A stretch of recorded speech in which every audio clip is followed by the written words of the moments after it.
இப்ப முன்னாடி நம்ம எல்லாம் ஒரே ஊரு.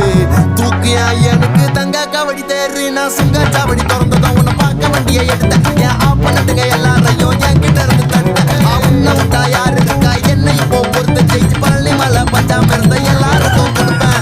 செவன் சத்தம் ஸ்பீக்கரை பொழக்குது வெற்றி வேல்.